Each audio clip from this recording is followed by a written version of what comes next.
तो चलिए प्रिय भक्तगण, आज हम आपको एक कथा का श्रवण करा रहे हैं जो सुनने मात्र से आपके जीवन में सुख संपत्ति और धन की वर्षा होगी। तो चलिए कथा को प्रारंभ करते हैं। अगर आप यह कहानी सुन रहे हैं तो पूरा सुनिए। इस कथा को आधा अधूरा छोड़कर जाने की गलती मत करिएगा, क्योंकि इस पवित्र कथा को पूरा सुनने से मनचाहा फल की प्राप्ति होगी। इसलिए इस कथा को पूरा सुने। आप शिव भक्त हैं तो भोलेनाथ का अनादर ना करें। भगवान शिव कहते हैं, हमें कभी भी किसी से अपनी तुलना नहीं करनी चाहिए, क्योंकि यह हमेशा दुख का कारण बनता है। भगवान शिव हमेशा वही करते हैं जो हमारे लिए उत्तम होता है। एक बार की बात है, कैलाशपुरी गांव में एक अति प्राचीन वृक्ष था जिस पर एक कौवा और कोयल दोनों निवास करते थे। एक समय दूसरे गांव से आए दो युवक उस वृक्ष के नीचे आराम करने लगे। जब कोयल मधुर स्वर में गाने लगी तो उन्होंने कहा, कितनी सुरीली आवाज है इस कोयल की। इसके गाने ने हमारी सारी थकावट को एक पल में ही दूर कर दिया। इसके गीत सुनकर बहुत आनंद आ रहा है। मन करता है या पूरे दिन ऐसे ही गाती रहे और हम इसके मधुर गीतों में खोए रहे। कोयल के चुप होने के बाद तो वह काम काम करने लगता है। इस कौवे ने तो सारा मजा ही किरकिरा कर दिया है। कौवे की घर कर आवाज सुनकर उन दोनों राहगीरों ने पेड़ पर पत्थर मारना शुरू कर दिया। कौवा डरकर वहां से गया। कुछ देर बाद जब वो दोनों वहां से चले गए तब कौवा आकर उस पेड़ पर वापस बैठ गया। कौवा रोते हुए कोयल से कहने लगा, भगवान ने मेरे साथ बड़ा ही अन्याय किया है। ऐसा क्यों कहते हो? तुम्हारे साथ कौन सा अन्याय हुआ है? देखना बहन, एक तो भगवान ने मुझे इतना काला रंग दे दिया और ऊपर से आवाज भी कर्कश वाली दे दी। जहाँ भी मैं बैठकर कुछ कहना चाहता हूँ, लोग मेरी आवाज सुनकर मुझ पर पत्थर फेंकने लगते हैं।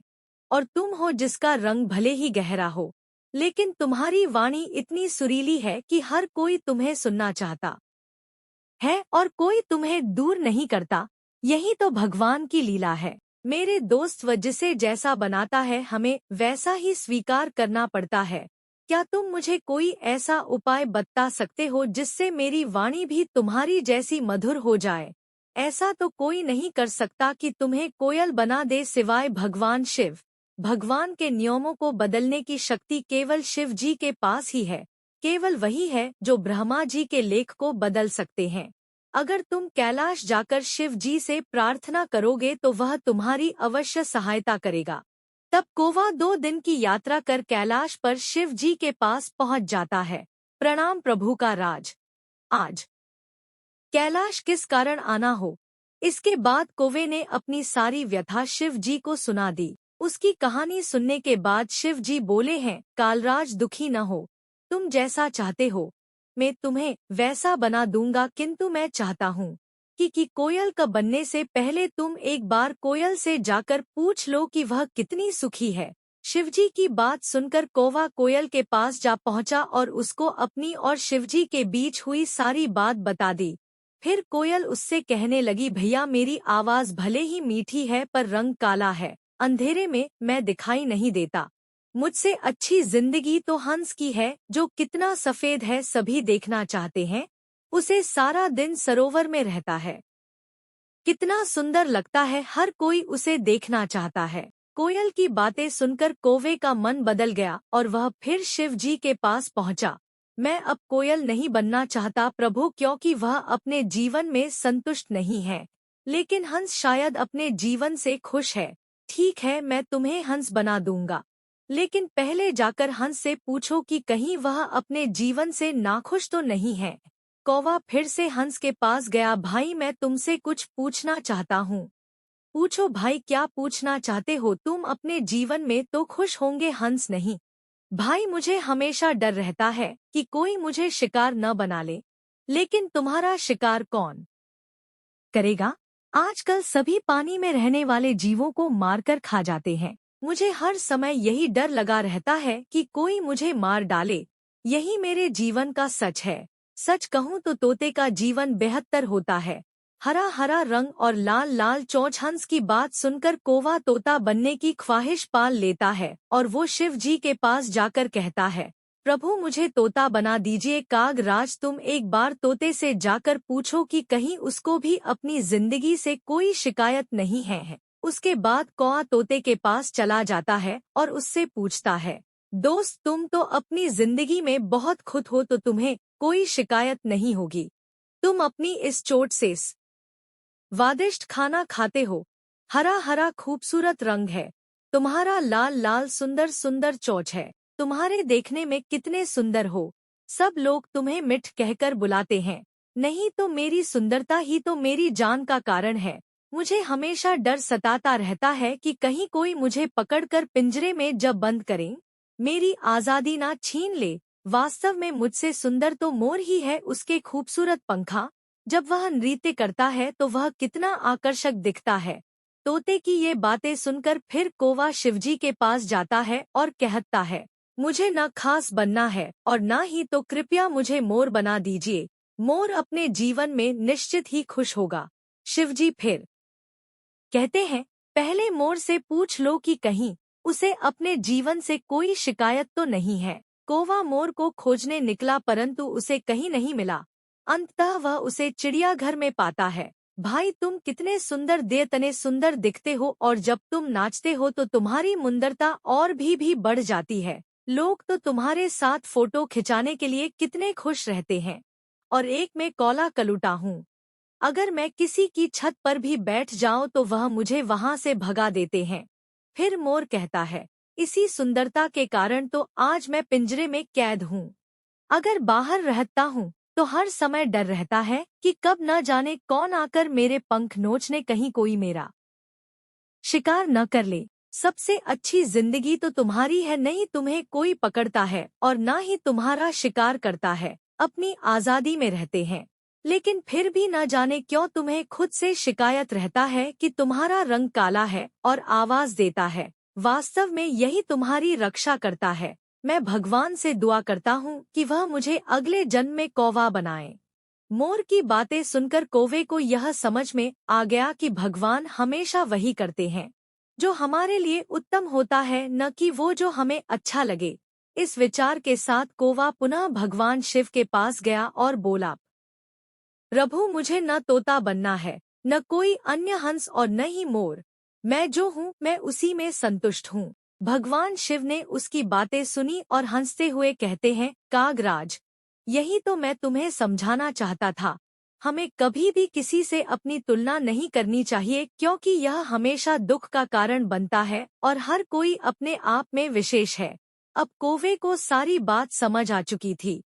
वह शिव जी से अनुमति लेकर खुशी खुशी वापस कोयल के पास लौट जाता है।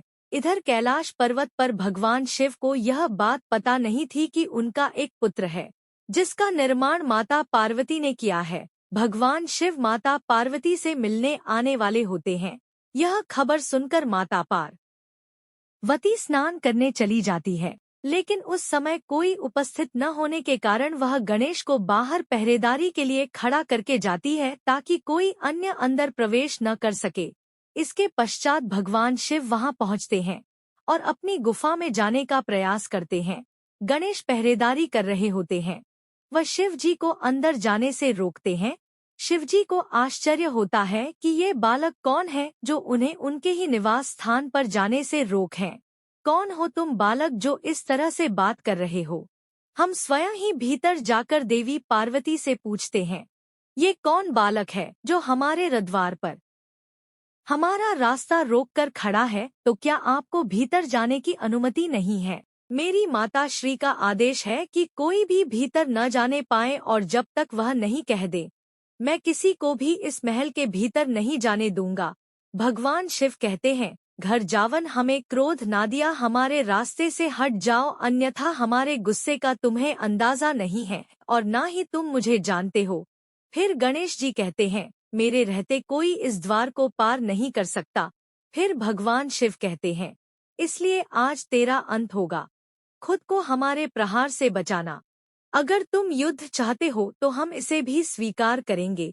इसी के साथ गणेश और शिव के बीच युद्ध आरंभ होता है।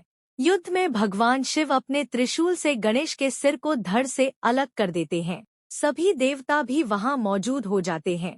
लेकिन उन्हें भी नहीं पता होता कि गणेश कौन है। उनकी आवाज सुनकर माता पार्वती बाहर आती है और देखती है कि उनके पुत्र का हाथ और सिर अलग हो गया है। माता के क्रोध से भर गए और शेर सवारी माता के क्रोध से भर गए और शेर सवारी माँ दुर्गा के रूप में आकर उन्होंने अपनी सभी शक्तियों को प्रकट कर प्रलय मचाने का आदेश दिया। शैलपुत्री ब्रह्मचारिणी कुष्मांडा, स्कंद, माता कात्यायनी कालरात्रि, महागौरी सिद्धिदात्री, मेरे 9 रूप मेरी जौ शक्तियां प्रकट हो। देखते ही देखते माँ दुर्गा के 9 रूप 9 देवियां प्रकट होकर मेरी शक्तियां सारे संसार में प्रलय मचा तो सबसे पहले उनका विध्वंस करो, जो मेरे पुत्र को मारकर आनंद बना रहे हैं, विजय उत्सव मना रहे हैं। स्वजन परिजन को भेद भुलाकर जो मिले उन्हें तुरंत यमपुरी पहुंचा तो जो आज्ञा मातेश्वरी सभी देवी शक्तियां संपूर्ण कैलाश सहित पूरे ब्रह्मांड में विध्वंस करने लगे। ब्रह्मांड में कोलाहल मच गया। सभी ऋषिगण और देवतागण माता से प्रार्थना करने लगे, शांत हो जाए, नहीं तो अनर्थ हो जाएगा। ये पूरी सृष्टि आपके क्रोध की ज्वाला से भस्म हो जाएगी। मेरे पुत्र को जीवन नहीं मिल जाता तब तक ऐसी ही विपत्ति चारों ओर व्याप्त रहेगी। अब चूंकि भगवान भोले नाराज नहीं हैं, हमें सभी को उनके शरण में जाना चाहिए। सभी देवताओं और ऋषियों ने भगवान शिव की शरण में जाने का निश्चय किया। माता का कोप बढ़ता जा रहा है। उनकी 9 दिव्य शक्तियां संपूर्ण ब्रह्मांड का नाश कर सकती हैं। प्रभु कृपा करके कुछ कीजिए उनके क्रोध को शांत करने के लिए। माता पार्वती ने कहा है कि जब तक गणेश को दोबारा जीवन नहीं मिलता उनका क्रोध शांत नहीं होगा। अगर गणेश को पुनर्जीवन नहीं मिला तो सब कुछ नष्ट हो जाएगा। आप चिंता न करें, मैं पहले ही इस समस्या के समाधान पर विचार कर चुका हूँ। लेकिन अब महादेव युवा गणेश को कैसे जीवित करेंगे? युवा गणेश का सिर तो आपके त्रिशूल के प्रहार से अलग हो गया। फिर भगवान शिव कहते हैं, होगा, अवश्य जीवित होगा। केसरी हरि विष्णु, आप उत्तर दिशा की ओर चाहिए। जो भी प्राणी आपको सबसे पहले दिखाई दे उसका मस्तक काट कर ले आए। भगवान श्री हरि विष्णु उत्तर दिशा की ओर प्रस्थान करते हैं। उत्तर दिशा का अवलोकन करने पर भगवान श्री हरि विष्णु को सबसे पहले दिखाई देने वाला प्राणी एक साथ ही था जो वास्तव में देवराज इंद्र का श्रापित हाथी ऐरावत था। श्री हरि विष्णु मुस्कुराए और उस हाथी के समेत हाथी ने विष्णु जी को नमस्कार किया, मानो वो खुद भी इस श्राप से मुक्त होने की कामना कर रहा हो। भगवान विष्णु ने अपने सुदर्शन चक्र से उसका सिर काट दिया और उसे मुक्ति प्रदान की। इससे वह रावत हाथी शाप से मुक्त हो गया और अपने मूल रूप में वापस लौट आया। भगवान विष्णु हाथी का सिर लेकर कैलाश पर वापस आ गए। फिर भगवान शिव ने गणेश के लिए हाथी का सिर लगा दिया। इससे भगवान गणेश और मां पार्वती का गुस्सा शांत हो गया। सभी देवता भगवान गणेश को अपना आशीर्वाद देते हैं। मां पार्वती ने गणेश को आशीर्वाद दिया कि आज से वह संसार में सबसे पहले पूजे जाने वाले होंगे। कोई भी शुभ काम शुरू करने से पहले पहली पूजा उनकी ही हो।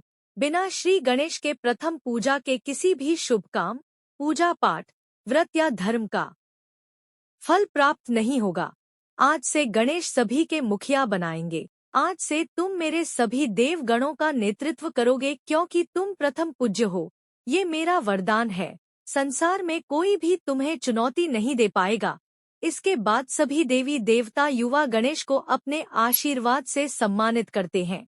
गणेश सभी देवी देवताओं का आदर करते हैं।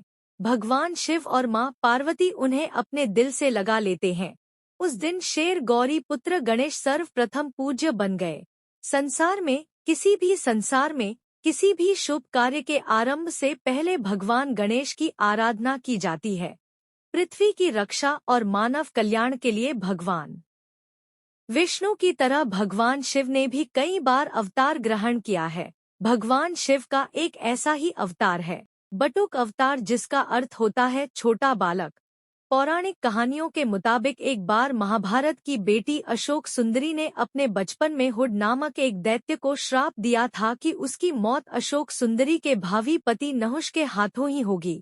इसी कारण हुड में बचपन में ही जहुष को मारने की योजना बना ली थी। मैं अशोक सुंदरी के शाप को सिद्ध होने से पहले ही नष्ट कर दूंगा। मैं बाल्यावस्था में ही नहुष और अशोक सुंदरी का वध कर दूंगा। मुझे ये बात माता श्री को बतानी होगी। माता से माता श्री अब कहाँ हो? मेरा सदा व्याकुल हो रहा है। यागा हुआ अशोक सुंदरी तो इतनी घबराई हुई क्यों? वो पुत्री कहती है, माता श्री हुड राक्षस नहुष को मारने के लिए निकल चुका है। वो नहुष का वध करने चाला है। उसको रोकने मात्र से नहीं तो अनर्थ हो जाएगा। कुंड राक्षस की इतनी हिम्मत कि वो नहुष की हत्या करने का साहस कर बैठा। आज हुए राक्षस को मेरे हाथों से कोई नहीं बचा सकता। देवता नरसिंह मुनि सब ठंड के प्रकोप से तंग आ चुके हैं। मुझे अब उसे नष्ट करना होगा। माँ पार्वती तुरंत ही माँ काली का रूप धारण कर लेती हैं।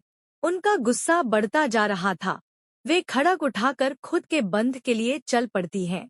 परंतु अगर वे खुद को मार देते तो यह प्रकृति के विरुद्ध होता, क्योंकि मुंड का वध नहुष द्वारा ही प्रदत्त था। इसलिए माँ काली को रोकना अनिवार्य था। परम के क्रोध को कौन रोक? यह बड़ी समस्या थी। नारायण नारायण प्रभु, माँ काली गुस्से में गुंडे का वध करने निकल पड़ी है।